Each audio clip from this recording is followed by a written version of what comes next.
Hello there, and welcome back to the channel. Mad Mike here, and today we are going to be talking about Universal's Dark Universe, or their reboot of the classic Universal monster films. Now, before we go into this, I would like to, as I promoted in my previous video, I'd like to say go check out Hero. It's a comic book. It's on Indiegogo. I'll leave the link in the description.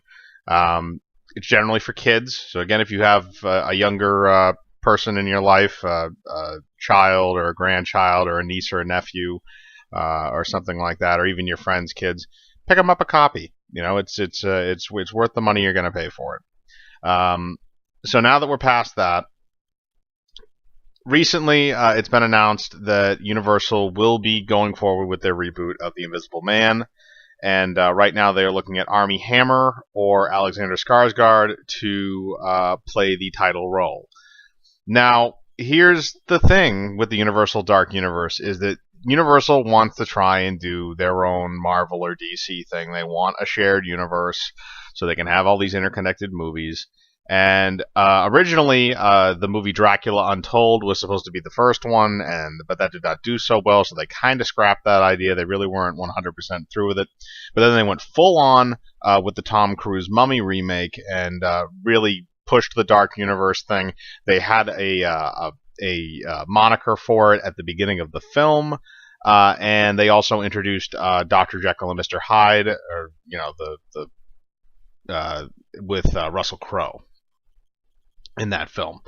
And here's the thing, is that, look, if you've ever seen the original Universal monster films, The Invisible Man, The Wolfman, Dracula, Frankenstein, Creature from the Black Lagoon, all those films that they came out with in the 30s, 40s, and early 50s, it was a very different time, and those were very iconic things. You know, and many of those were based off of very good books at the time. You had Bram Stoker's Dracula, Mary Shelley's Frankenstein, and you know, they were classical pieces of literature that most people knew. And you know, today people still know, you know, Bram Stoker and Mary Shelley, but at the same time, you have an issue where this is trying to force a franchise and not letting a franchise develop organically.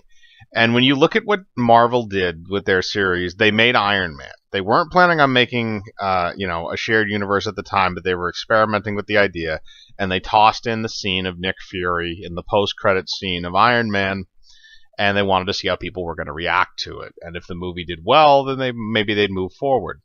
And so that was amazing, and then they moved forward, and now you have what you have now with the MCU.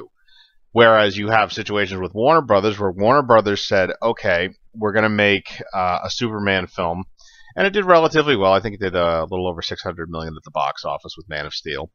And I personally like Man of Steel, but it was a divisive movie. It was not as successful in terms of its reception as Iron Man was in 2008.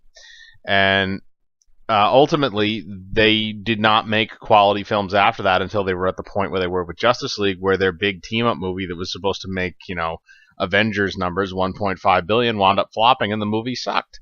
And Universal is kind of trying to do the same thing. They're trying to follow the trendsetter, which is Marvel. And they're trying to make these movies like Marvel films, where all the movies are interconnected and all that stuff. And look, back in the day, back in the 40s and 30s, they had those crossover movies. They had, like, you know, the Frankenstein versus the Wolfman and stuff like that, and all the sequel material and everything. And here's the thing, is that you can't force a franchise, and that's a problem that these studios don't really get, is that when you force a franchise, people aren't just going to flock to it because you want it to succeed, and because you want to advertise as, oh, look, this movie's going to be part of a whole big line of films, and we're going to do this, this, and this, this.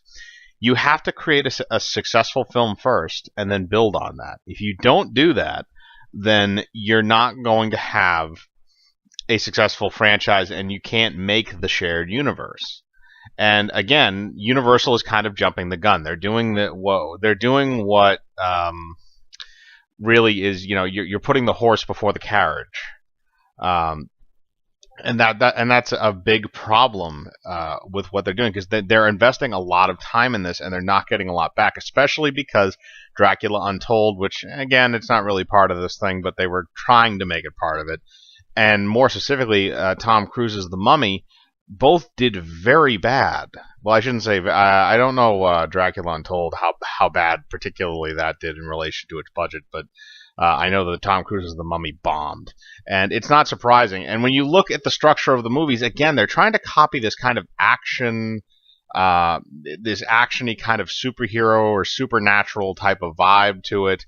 Dracula Untold had a similar one. I don't know what they're going to do with The Invisible Man, but maybe it has something similar to that. But when you look at the way that those films are constructed, they're constructed to kind of be like, oh, the world's at stake. No, the original Mummy was just a film. Boris Karloff played the Mummy. I can't remember exactly what date it came out. I think it was 1939, but I could be wrong.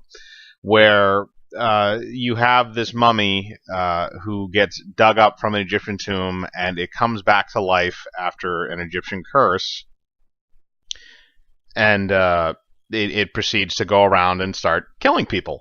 And then these, the archaeologists and stuff that dug it up then have to stop it, and it's supposed to be this great Egyptian curse that's brought it back to life and all this stuff. It's a horror movie. It's a monster movie. It's not meant to be an action movie, at least not generally. I mean, it strikes me as almost like a Graveyard Shift type of idea, like John Mayallon's Graveyard Shift, where you have these they're trying to almost make like an Avengers type of like monster universe where they're trying to turn these monsters into like superheroes and supervillains. And look, I'm sorry, it doesn't work. It probably will never work in the way that they're trying to do it. But that's the thing, is that Universal doesn't have access to as many of the Warner Brothers has access to the whole DC catalog.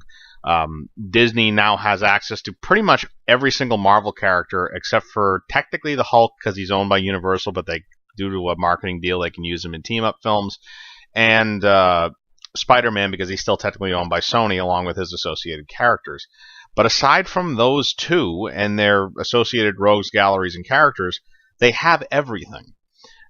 Whereas Universal, okay, they have the Universal monsters, and that's really about it for something that they can make into a large universe. And look, I'm not going to fault them for trying to do it, because, whatever, I get it. But you remade those monster movies in the mid to late 90s already, and then it's a few later on, because you remade The Wolfman with Benicio del Toro. You remade Frankenstein with Robert De Niro as the monster of all people, and you remade Dracula with Gary Oldman. And look, even though some of those films are successful, specifically the Dracula remake, and it still doesn't mean that you're going to be able to remake those movies for a modern audience, because a lot of those monster movies were very, very popular at the time. You can't just insert popularity into films.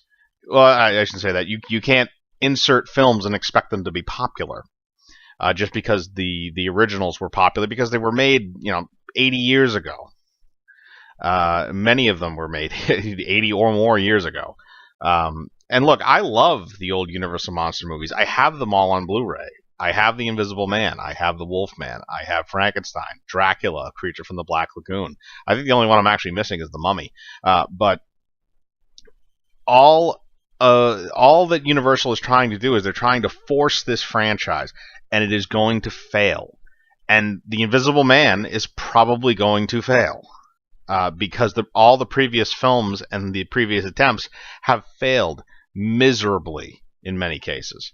And I don't think Universal gets this yet. They need to try and focus on trying to either A, develop something original, which I know is extremely hard for Hollywood studios to do, or they need to make an attempt to, kind of go away from the dark universe things. If you want to remake some movies, but don't make the Universal monster movies into action films or dark, like supernatural superhero films.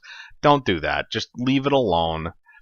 If you're not going to do some kind of a faithful remake, then just leave it alone and just let it go, because it's not going to work. What they're doing has been proven on at least 2 occasions now to not work, and Invisible Man might be the third strike. And to be fair, I don't really have an issue with the casting of Armie Hammer or Alexander Skarsgård as the lead character. I think they could both probably do a decent enough job acting in the film and portraying the character, even though Armie Hammer is kind of a douche. But the point still stands is that this is ultimately a bad move for Universal, and it could cost them very dearly in the future if they keep trying to push this narrative. Now, as of right now, I don't necessarily know if the Invisible Man film is going to be tied into this quote-unquote dark universe, but it seems very likely that it is, given their pushing of this brand and the way that they've been marketing it. But let me be fair. I want the movie to be good. I want this Invisible Man film to be good because I like the original source material. But at the same time, there's not a very good track record in response to this from the previous films. So, again, you can kind of see that right now with Captain Marvel, where the idea like the MCU has been going so strong for so long, Captain Marvel was guaranteed to make a certain amount of money. Whereas now you have this situation with Universal where the previous films did not make a whole lot of money, so this film really isn't guaranteed to make any amount of money. It's going to have to stand on its own. And if you throw in too many of those shoehorns to try and connect it to those other films, you could wind up sinking this thing just through association.